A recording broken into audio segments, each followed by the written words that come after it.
लगता है ट्रंप अब पुतिन से आर पार की जंग करने जा रहे हैं। ट्रंप ने ऐलान कर दिया है कि यूरोप के टॉप नेता अमेरिका पहुंच चुके हैं और अगले 48 घंटे के अंदर रूस पर बहुत बड़ा फैसला ले लिया जाएगा। इधर जेलेंस्की ने रूस के हमलों के बाद ऐलान कर दिया है कि अब किसी भी कीमत पर पुतिन के साथ मीटिंग नहीं करूंगा, अब युद्ध से ही हार जीत का फैसला होगा।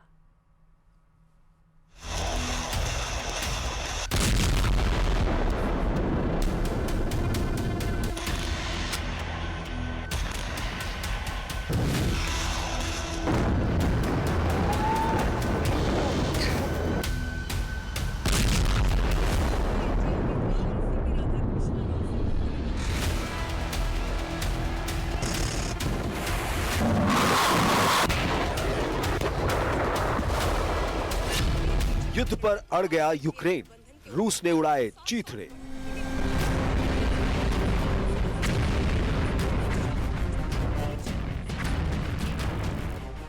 एक 1292 दिनों की रूस यूक्रेन जंग अब खुलकर शहरों में शुरू हो चुकी है।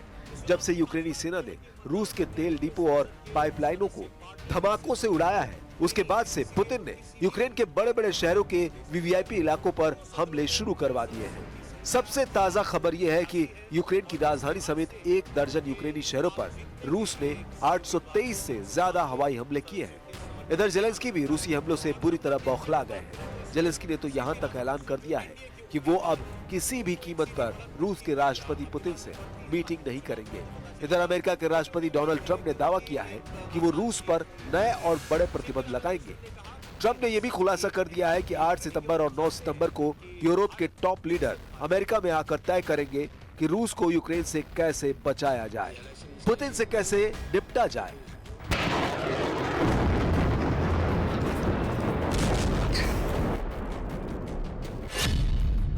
चौबीस घंटे में 823 हवाई हमले। यूक्रेन अमेरिका यूक्रेन में फेल।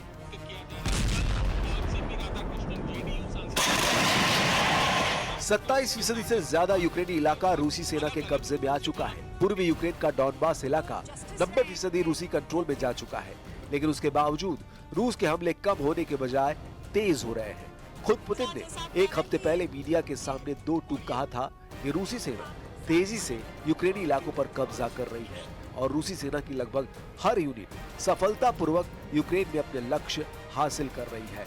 इस बयान के बाद से अब तक रूस ने यूक्रेन पर 3000 से ज्यादा हवाई हमले किए हैं, जिसमें क्रूज, बैलिस्टिक मिसाइल और बहुत बड़ी संख्या में ड्रोन हमले शामिल हैं। पिछले 24 घंटे में यूक्रेन की राजधानी कीव समेत कई शहरों पर रूस के इतने तीखे और प्रचंड हमले हुए हैं कि जेलेंस्की भी खौफनाक तस्वीरें देखकर बौखला गए हैं। यूक्रेन की वायुसेना ने कहा कि रूस ने हमले के दौरान 810 ड्रोन और 13 मिसाइलें दागी, जिसमें ज़पोरोजिया, क्रीवी और ओडेसा शहरों के साथ साथ सुमी और चेर्निहिव क्षेत्रों सहित पूरे देश में नुकसान हुआ है। यूक्रेनी अधिकारियों के अनुसार कई और रूसी हमलों में ज़पोरोजिया क्षेत्र में 3, डोनेट्स्क में 2, खार्किव में 1 66 साल की महिला मारी गई है। रूसी रक्षा मंत्रालय के दावों के मुताबिक उनकी सेना ने 24 घंटे में 210 यूक्रेनी ड्रोन और 3 हवाई बम मार गिराए। रूसी मीडिया तास का दावा है कि रूसी सेना ने यूक्रेन के डिप्रोपेट्रोव्स्क क्षेत्र में खोरोशे बस्ती पर कब्जा कर लिया है। खुद यूक्रेनी राष्ट्रपति जेलेंस्की ने सोशल मीडिया पर एक पोस्ट में लिखा कि रूस ने सितंबर के पहले 5 दिनों में यूक्रेन पर 1300 से ज्यादा ड्रोन, लगभग 900 बम और अलग अलग तरह की लगभग 50 मिसाइलें दागी हैं। राष्ट्रपति जेलेंस्की का दावा है कि रूस के ताजा हमले यूक्रेन के 14 इलाकों पर हुए हैं। जेलेंस्की ने दावा किया है रूस युद्ध को लंबा खींचने की कोशिश कर रहा है और कूटनीति को एक तमाशा बनाने की कोशिश कर रहा है। Зараз в наших містах, в Києві, в Сумах, в інших містах і громадах допомагають пораненим після російського удару. Географія ударів за добу: Київ, Суми, Кременчук, Одеса, Дніпро, Кривий Ріг, Запоріжжя. В Києві ще розбирають завали, можуть бути тіла під завалами. Пошкоджено будівлю Кабміну. На цей час відомо про більш ніж 4 десятки постраждалих по країні. 20 із них в Києві. Мої співчуття рідним та близьким загиблих. Все группировки российских вооруженных сил на всех направлениях наступают. Наступают успешно, разным темпом.